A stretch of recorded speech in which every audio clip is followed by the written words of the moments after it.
Assalamualaikum warahmatullahi wabarakatuh. Waalaikumsalam warahmatullahi wabarakatuh. Selamat siang teman-teman semua dan juga kepada Bapak Dr. Syahrial Sadik, ST Engineering.MM selaku dosen mata kuliah Teknologi Informasi dan Komunikasi. Kami dari kelompok 2 ingin mempresentasikan materi yang berjudul e-commerce dan perubahan pola komunikasi.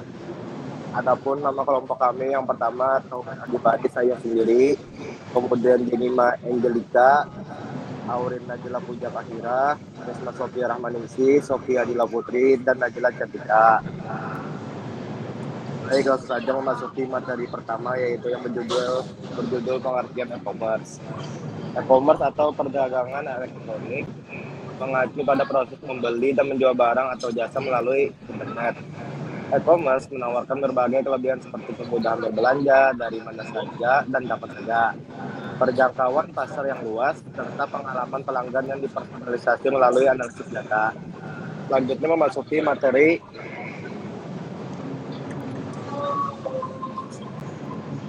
jenis-jenis e-commerce yang akan disampaikan oleh Najila Cantika. Baik, untuk materi selanjutnya mengenai jenis-jenis e-commerce. Jenis-jenis e-commerce ini ada 4. Yang pertama ada business to business atau B2B, adalah jenis e-commerce di mana satu perusahaan menjual produk atau layanan ke perusahaan lain. Dalam model e-commerce ini, pembeli biasanya memesan barang dalam jumlah banyak. Contohnya adalah perusahaan yang memberi perlengkapan dari produsen. Kemudian yang kedua ada business to consumer. Dalam jenis e-commerce ini, perusahaan menjual produk atau layanan kepada konsumen. Secara umum, pelanggan e-commerce B2C hanya terlibat dalam industri retail. Aktivitas ini termasuk dalam kategori ini jika sebelumnya telah membeli sesuatu dari toko online. Kemudian yang ketiga ada consumer to business atau C2B, yaitu konsumen yang melayani sebagai penjual dan perusahaan yang bertugas sebagai pembeli. Contohnya iStock Photo. Kemudian yang terakhir ada business to government atau B2G, adalah transaksi yang terjadi antara bisnis dan pemerintahan. Bisnis sebagai pihak yang menyediakan produk dan pemerintahan sebagai pembelinya. Contohnya pembayaran pajak. Baik, untuk materi selanjutnya akan dijelaskan oleh Aurin. Udah lo.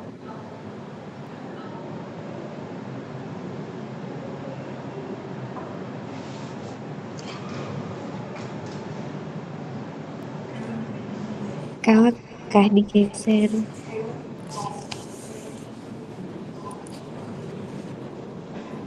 Apanya? Papatanya Itu pertumbuhan e-commerce kamu? aku pertemuan e-commerce. Iya, ini pertumbuhan e-commerce. Oh, tangan biar istirahat aja. Mulailah. Baik, di sini saya akan menjelaskan tentang pertumbuhan e-commerce. E-commerce mengalami pertumbuhan pesat, terutama sejak pandemi COVID-19, yang mempercepat peralihan konsumen dari belanja offline ke online. Data juga menunjukkan peningkatan transaksi e-commerce dari 106 triliun pada 2018 menjadi 476 triliun pada 2022. Pergeseran ini berdampak pada penurunan penjualan di toko fisik. Namun, e-commerce menghadapi tantangan seperti persaingan ketat, isu keamanan data, serta keandalan logistik di negara berkembang seperti Indonesia. Meski demikian, inovasi teknologi seperti kecerdasan buatan dengan IoT yang diperkirakan akan terus mendorong pertumbuhan e-commerce. Di sisi lain juga, toko konvensional tetap memiliki peran penting dalam ekonomi lokal karena menawarkan interaksi langsung dengan pelanggan serta fleksibilitas dalam harga dan pelayanan. Namun, toko fisik menghadapi tantangan seperti menurunnya jumlah pengunjung dan keterbatasan teknologi. Dan untuk bertahan, toko konvensional harus beradaptasi dengan strategi digital, integrasi dengan platform online, dan diversifikasi produk. Secara keseluruhan juga, e-commerce unggul dalam kemudahan dan personalisasi.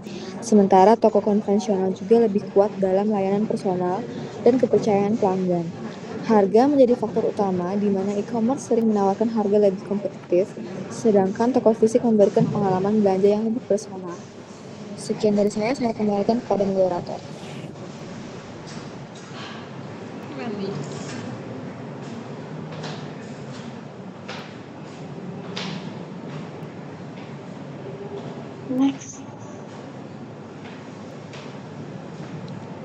Baik, untuk materi selanjutnya yaitu dampak e-commerce terhadap bisnis konvensional.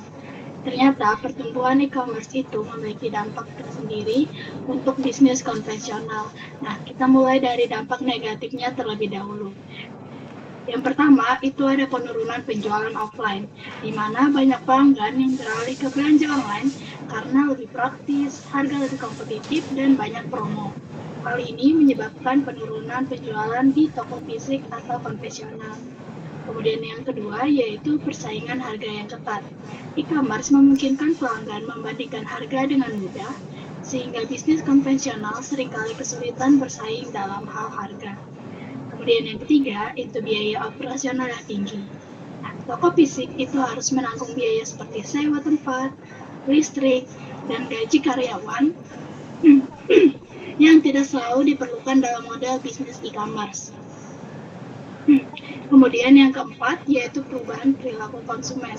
Nah, konsumen ini cenderung lebih suka berbelanja online karena kemudahan akses dan kenyamanannya. Sehingga bisnis konvensional itu perlu menyesuaikan lagi strategi pemasaran mereka. Kemudian yang kelima, kesulitan menjangkau pasar yang lebih luas. Bisnis konvensional yang tidak beradaptasi dengan teknologi digital itu bisa kesulitan menjangkau pasar yang lebih luas dibandingkan e-commerce yang berbasis online. Next.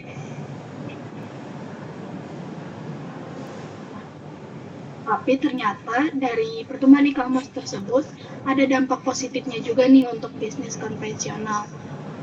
Yang pertama yaitu peluang untuk beradaptasi ke digital. Bisnis konvensional itu dapat memperluas jangkauan pasar dengan beralih ke platform e-commerce atau menggunakan strategi pemasaran digital. Kemudian yang kedua yaitu efisiensi operasional. Nah, dengan memanfaatkan teknologi digital, bisnis konvensional itu bisa mengurangi biaya operasional mereka, misalnya dengan mengintegrasikan sistem pemesanan online atau digital marketing.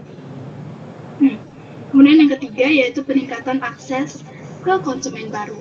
E-commerce memungkinkan bisnis konvensional untuk menjaga konsumen di luar area lokal mereka, termasuk ke pasar internasional juga. Nah, yang keempat, diversifikasi model bisnis. Banyak bisnis konvensional itu yang mulai menerapkan strategi hybrid, yaitu tetap memiliki toko fisik, tetapi juga menjual produk secara online untuk meningkatkan pendapatan mereka. Yang kelima, meningkatkan inovasi dalam layanan. Bisnis konvensional itu terdorong untuk berinovasi, misalnya dengan menyediakan layanan pengiriman, misalnya dengan menyediakan layanan pengiriman cepat, pembayaran digital, atau program loyalitas berbasis online. Nah, mungkin materi saya sampai di situ. Materi selanjutnya akan dilanjutkan oleh Risma. Membandingkan harga dengan mudah. Contohnya kalau kita ketik bantal di e-commerce tersebut, itu pasti akan muncul harga dari harga yang termurah sampai yang termahal. Jadi tergantung dari modal kita sendiri nih, mau membeli bantal yang harganya bagaimana. Sehingga bisnis konvensional itu seringkali kesulitan bersaing dalam hal harga. Karena kalau misalkan kita membandingkan harga di bisnis konvensional, kita harus membandingkan dari satu toko ke toko lainnya, Kalau di e-commerce kita cuman scroll aja. Kemudian yang ketiga, itu ada biaya operasional yang tinggi. Nah, toko fisik atau konvensional itu biasanya harus menanggung biaya seperti sewa tempat, listrik, dan gaji karyawan yang biasanya itu tidak selalu diperlukan dalam model bisnis e-commerce. Kemudian yang keempat, itu ada perubahan perilaku konsumen. Nah, konsumen ini cenderung lebih suka berbelanja online karena ada kemudahan aksesnya dan kenyamanan yang didapatkan ketika sedang memilih-milih barang di e-commerce, sehingga bisnis konvensional itu perlu menyesuaikan strategi pemasaran mereka lagi. Kemudian yang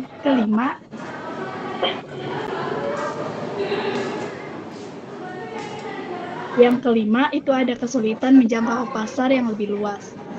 bisnis konvensional yang tidak beradaptasi dengan teknologi digital bisa kesulitan menjangkau pasar yang lebih luas dibandingkan e-commerce berbasis online. Nah, contohnya aja kalau ada toko di e-commerce itu ketika orang dari Pulau Kalimantan mencari barang itu pasti memungkinkan nih melihat toko yang ada di Pulau Sumatera. Sedangkan kalau konvensional tidak mungkin orang di Pulau Kalimantan tahu toko tersebut ada di Pulau Sumatera tanpa ininya. Selanjutnya, next. Tapi ternyata ada juga nih dampak positif yang terjadi terhadap bisnis konvensional dari pertumbuhan e-commerce. Yang pertama itu peluang untuk beradaptasi ke digital. Nah, bisnis konvensional itu dapat memperluas jangkauan pasar dengan beralih ke atau menggunakan strategi pemasaran digital tadi. Kemudian yang kedua, mereka bisa mengefisiensi operasional. Dengan memanfaatkan teknologi digital, bisnis konvensional itu bisa mengurangi biaya operasional mereka. Misalnya dengan mengintegrasikan sistem pemesanan online atau digital marketing. Kemudian yang ketiga itu ada peningkatan akses ke baru. Nah, e-commerce itu mungkin konvensional konsumen di luar area lokal mereka, termasuk pasar internasional. Kemudian yang keempat itu ada diversifikasi model bisnis. Nah, banyak bisnis konvensional itu yang mulai menerapkan strategi hybrid. Nah, yaitu tetap memiliki toko fisik, tetapi juga menjual produk secara online untuk bisa meningkatkan pendapatan mereka. Dan yang kelima, meningkatkan inovasi dan layanan. Bisnis konvensional itu terdorong untuk berinovasi, misalnya dengan menyediakan layanan pengiriman cepat, pembayaran digital, atau program loyalitas berbasis online. Untuk materi selanjutnya akan dilanjut oleh rekan saya.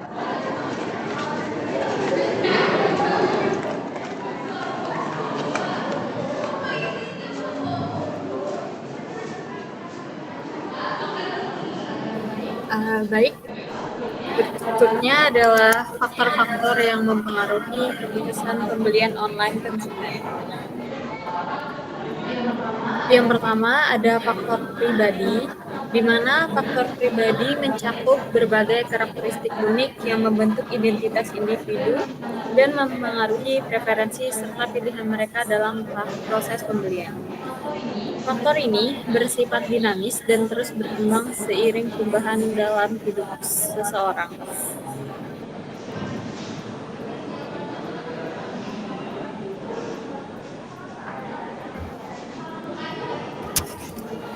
Kemudian,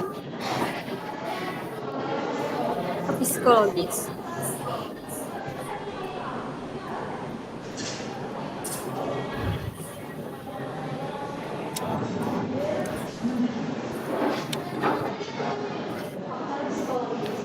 Faktor psikologis memainkan peran krusial untuk persepsi dan keputusan pembelian konsumen. Faktor-faktor ini mencakup proses mental yang kompleks, mulai dari kepercayaan dan persepsi hingga motivasi dan emosi. Yang ketiga ada faktor sosial. Lingkungan sosial memainkan peran yang sangat signifikan dalam membentuk keputusan pembelian konsumen.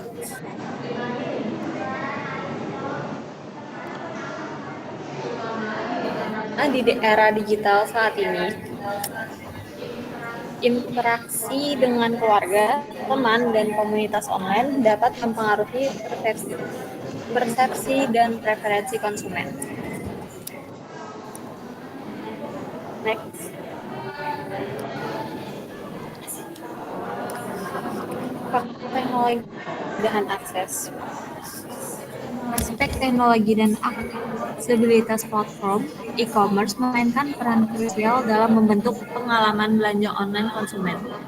Nah, faktor-faktor ini mencakup kemudahan ketersediaan metode pembayaran yang beragam, serta kecepatan dan efisiensi. Kemudian ada faktor promosi dan strategi pemasaran. Strategi pemasaran yang diterapkan oleh Pearl memainkan peran yang sangat penting dalam mempengaruhi keputusan pembelian konsumen. Promosi yang efektif dapat kesadaran merek, menarik minat pembeli, dan mendorong loyalitas pelanggan.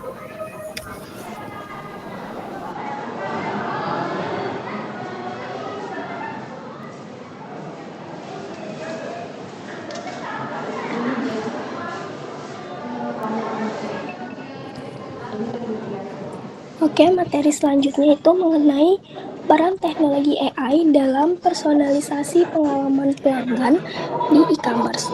Nah, teknologi kecerdasan buatan atau AI itu telah menjadi komponen vital dalam personalisasi pengalaman pelanggan di sektor e-commerce. Dengan memanfaatkan AI, platform e-commerce dapat menganalisis data pelanggan secara mendalam untuk menawarkan rekomendasi produk yang sesuai dengan preferensi individu, meningkatkan kepuasan dan loyalitas pelanggan. Di sini yang pertama ada produk yang sesuai.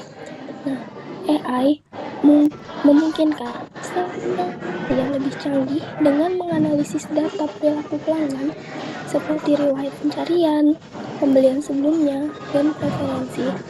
Algoritma machine learning dapat mengidentifikasi pola dan menawarkan produk yang paling relevan bagi setiap individu, meningkatkan peluang konversi. Yang kedua ada chatbot dan asisten virtual. Chatbot berbasis AI dapat memberikan layanan pelanggan yang lebih efisien dengan menjawab pertanyaan, memberikan rekomendasi produk, dan membantu dalam proses pembelian. Asisten virtual juga dapat meningkatkan interaksi pelanggan dengan respons cepat dan personalisasi yang lebih baik. Yang C, ada personalisasi konten dan pemasaran. Nah, AI membantu perusahaan menyusun kampanye pemasaran yang lebih efektif dengan menyesuaikan konten berdasarkan preferensi pelanggan.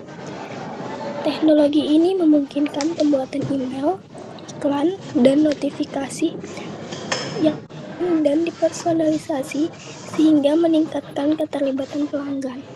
Terus yang terakhir ada pengalaman belanja yang dipersonalisasi. AI dapat menciptakan pengalaman belanja yang lebih personal, seperti halaman belanja yang disesuaikan, navigasi berbasis preferensi, dan strategi harga dinamis yang dirancang untuk setiap pelanggan berdasarkan data historis dan tren pasar. Mungkin itu saja materi dari saya kembalikan kepada moderator.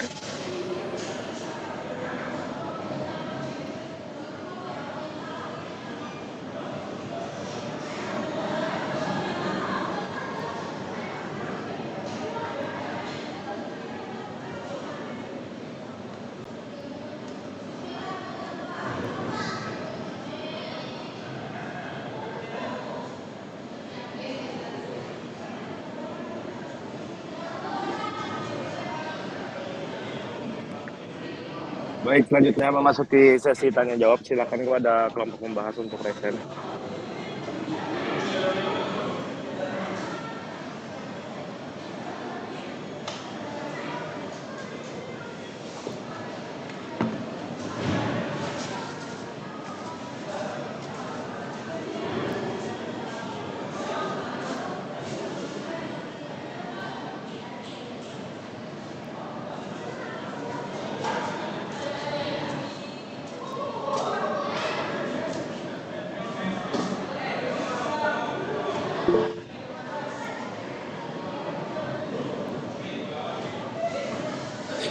Silakan Aimanullah untuk mengajukan pertanyaan.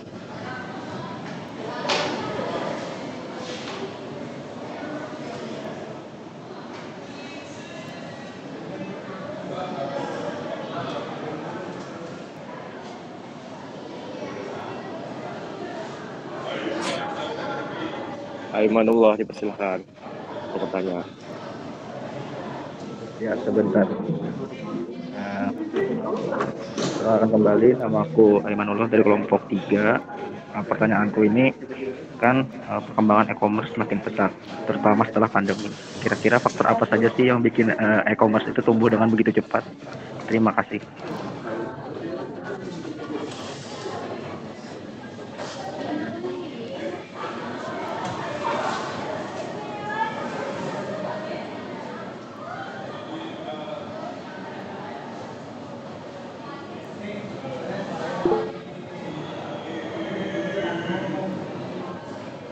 Pertanyaannya bisa dikirim ke grup ya, Aimanullah.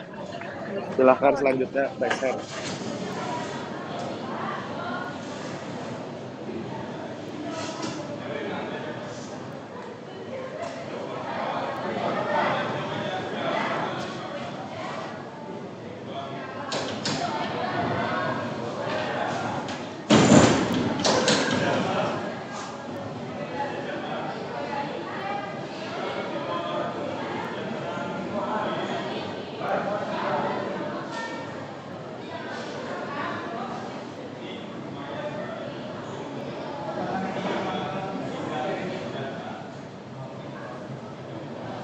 Apakah ada yang ingin bertanya lagi teman-teman semua?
Sambil menunggu teman-teman kelompok 3 yang lain, saya akan menjawab pertanyaan dari Aimanullah. Perkembangan e-commerce semakin pesat, terutama setelah pandemi. Kira-kira faktor apa saja sih yang bikin e-commerce tumbuh dengan begitu cepat? Perkembangan e-commerce yang pesat, terutama di era setelah pandemi, dipengaruhi oleh beberapa faktor utama. Yang pertama ada perubahan perilaku konsumen. Pandemi memaksa banyak orang untuk beradaptasi dengan belanja online karena keterbatasan mobilitas terus belanja setelah pandemi berakhir. Yang kedua ada kemudahan akses dan teknologi. Meningkatnya penetrasi internet dan smartphone membuat e-commerce lebih mudah diakses oleh masyarakat luas, termasuk di daerah sebelumnya yang kurang terjangkau. Kemudian yang ketiga ada inovasi dalam metode pembayaran. Munculnya berbagai metode pembayaran digital seperti e-wallet, pay later, dan transfer instan membuat transaksi lebih praktis dan aman. Kemudian yang keempat ada logistik dan pengiriman yang makin cepat. E-commerce makin berkembang pesat, sistem logistik yang lebih efisien seperti delivery same day atau instant delivery yang meningkatkan kepuasan pelanggan. Kemudian yang terakhir ada dukungan dari media sosial dan influencer. Platform seperti Instagram, TikTok, dan Facebook memainkan peran besar dalam pemasaran produk e-commerce melalui fitur seperti live shopping dan kolaborasi dengan influencer. Apakah udah jelas, Aiman? Ya, terima kasih. Kasih.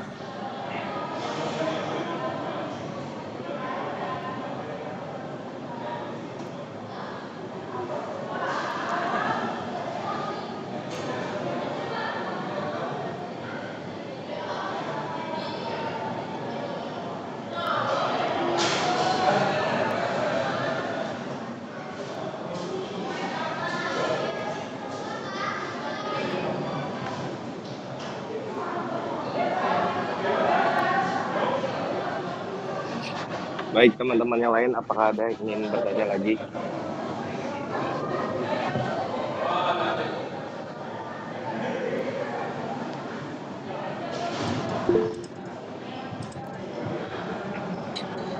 Silahkan Adit, ajukan pertanyaan. Perkenalkan, namaku Nadif Hari Fareja dari kelompok 3.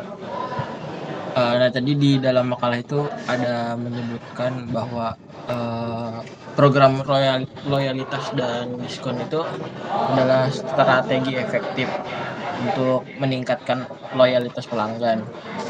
Namun menurutku di pasar yang kompetitif seperti di Indonesia ini, apakah strategi ini bisa terus berlanjut? Mungkin itu aja.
Baik, di sini saya izin menjawab pertanyaan dari Nadif. Pertanyaannya itu di dalam makalah ada menyebutkan bahwa program loyalitas dan diskon adalah efektif untuk meningkatkan loyalitas pelanggan. Namun dalam pasar yang kompetitif seperti Indonesia, apakah strategi ini masih terus berkelanjutan? Nah, strategi loyalitas dan diskon itu masih tetap bisa kita gunakan di pasar yang kompetitif.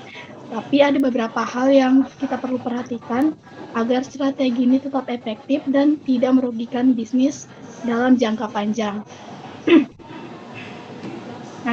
Kompetitif, strategi loyalitas itu harus bisa lebih dari sekedar memberikan diskon yang standar. Nah, pelanggan itu bisa lebih menghargai penghargaan yang kayak dipersonalisasi berdasarkan perilaku atau preferensi dari mereka. Misalnya, program yang menawarkan diskon atau hadiah khusus berdasarkan riwayat pembelian atau preferensi produk mereka pelanggan itu sendiri. Kemudian kita bisa memfokuskan strategi loyalitas pada memberikan pengalaman yang lebih baik daripada sekedar potongan harga. Contohnya itu kayak layanan pelanggan yang lebih baik, pengiriman yang lebih cepat, atau akses eksklusif ke produk baru, itu bisa menjadi bagian dari program loyalitas yang menarik. Nah, kemudian kita bisa juga nih memberikan diskon secara terus-menerus atau untuk semua produk bisa beresiko menurunkan citra merek dan mengurangi margin keuntungan. Sebaiknya diskon itu diberikan secara selektif, misalnya pada produk tertentu atau pada waktu tertentu. Contohnya kayak musim belanja atau pada saat peluncuran produk baru. Kita juga perlu memberikan pembatasan frekuensi atau durasi diskon sehingga bisa membantu menciptakan rasa urgensi pada konsumen dan menghindari kebiasaan menunggu diskon. Misalnya mengadakan diskon hanya pada periode tertentu tadi. Nah, daripada kita hanya fokus pada diskon, bisnis bisa juga memberikan nilai lebih kepada pelanggan seperti bundling produk, pengiriman gratis, atau layanan tambahan seperti garansi yang lebih lama atau akses eksklusif tadi yang tidak akan mengurangi harga jual tetapi meningkatkan nilai bagi konsumen itu sendiri. Nah, strategi loyalitas dan diskon itu masih relevan di pasar kompetitif, tetapi itu juga harus diterapkan dengan hati-hati. Diskon yang berkelanjutan dan program loyalitas yang inovatif itu bisa tetap efektif jika dikombinasikan dengan pengalaman pelanggan yang luar biasa. Nah, diferensiasi produk serta pendekatan yang lebih berbasis nilai daripada hanya berfokus pada harga. Pendekatan yang lebih holistik dan itu akan memberikan keunggulan kompetitif dalam jangka panjang. Nah, apakah jawaban yang saya berikan dapat diterima? Oke, terima kasih. Baik, terima kasih.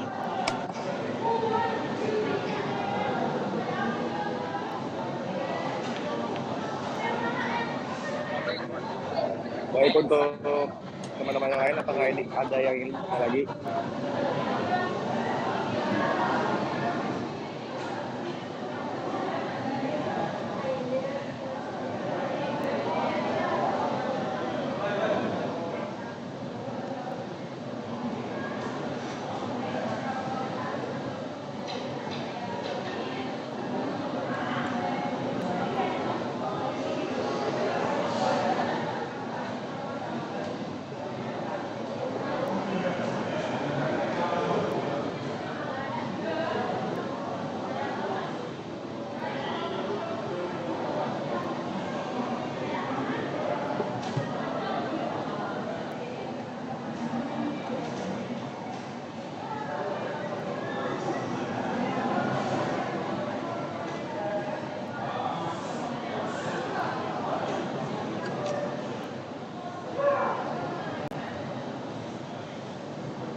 Permisi Bapak, ini sudah tidak ada lagi yang bertanya Pak, apakah presentasinya ditutup?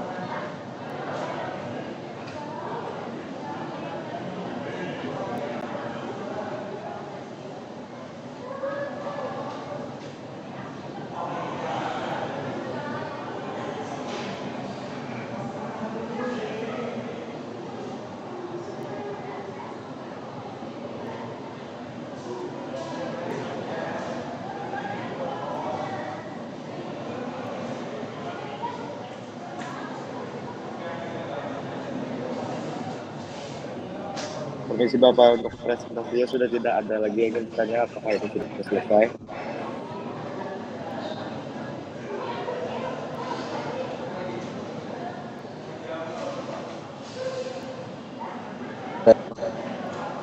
Ya, dan disimpulkan.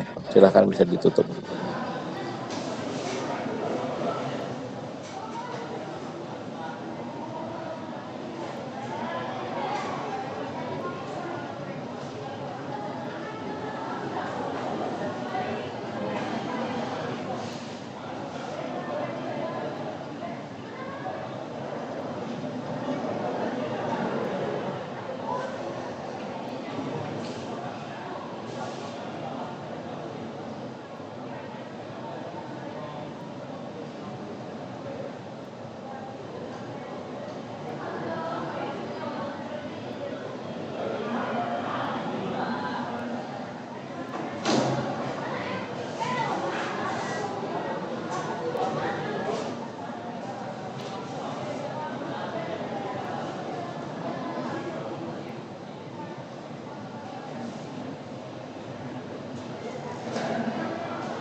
Baik, untuk kesimpulan pada presentasi hari ini yaitu perkembangan e-commerce telah membawa perubahan signifikan dalam dunia bisnis dan komunikasi.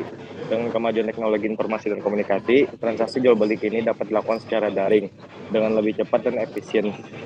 E-commerce menawarkan berbagai keunggulan seperti kemudahan akses, jangkauan pasar yang lebih luas, serta personalisasi pengalaman pelanggan melalui teknologi kecerdasan buatan.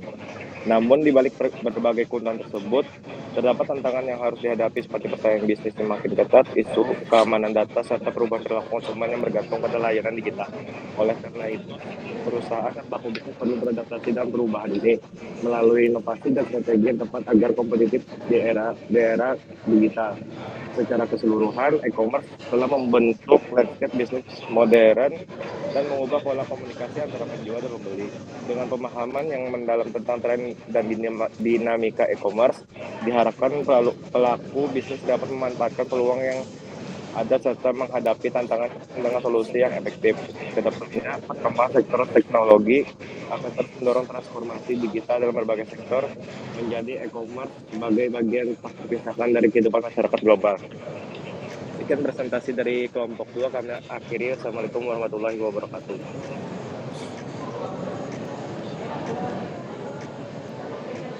Kelompok 2 ya, presentasi dengan baik. Kemudian terima kasih juga kepada kelompok 3 selaku pembahas. Demikian perkuliahan kita hari ini. Jangan lupa untuk summary ya, kelompok 1, 3 sampai dengan terakhir.